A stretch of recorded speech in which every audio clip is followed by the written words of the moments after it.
ભરૂચના કંથારિયા ગામના એક ઘરમાં અચાનક ગેસ સિલિન્ડર બ્લાસ્ટ થતા ભીષણ આગ ફાટી નીકળી હતી। આ ઘટનાને પગલે આસપાસના વિસ્તારમાં ભારે અફરાતફરીનો માહોલ છવાયો હતો। કંથારિયામાં સિલિન્ડરના વિસ્ફોટને કારણે આગે રૌદ્ર સ્વરૂપ ધારણ કરી લેતા ઘરમાં રહેલી ઘરવખરી અને અન્ય સામાન આગની ઝપેટમાં આવીને સંપૂર્ણપણે રાખ થઈ ગયા હતા। આગની આ ગંભીર ઘટનામાં સ્થળ પર હાજર રહેલા 4 થી 5 જેટલા લોકો અંશતઃ દાઝી ગયા હોવાના અહેવાલ છે। ઇજાગ્રસ્તોને તાત્કાલિક અસરથી સારવાર અર્થે નજીકની હોસ્પિટલમાં ખસેડવામાં આવ્યા હતા, જ્યાં તેઓને જરૂરી તબીબી સહાય આપવામાં આવી રહી છે। સદનસીબે આ ઘટનામાં કોઈપણ પ્રકારની મોટી જાનહાનિ ટળી છે, જે એક રાહતની વાત છે।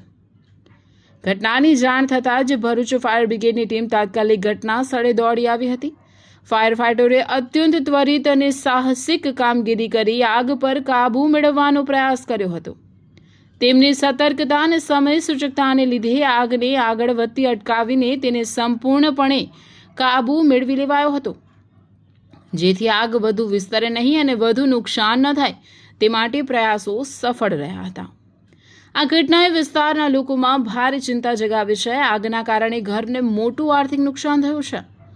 સ્થાનિક વહીવટીતંત્ર દ્વારા આ બાબતે વધુ તપાસ હાથ ધરવામાં આવી રહી છે, જેથી ગેસ સિલિન્ડર બ્લાસ્ટ થવાનું ચોક્કસ કારણ જાણી શકાય અને ભવિષ્યમાં આવી દુર્ઘટનાઓ ટાળવા માટે જરૂરી સાવચેતીના પગલાં લઈ શકાય।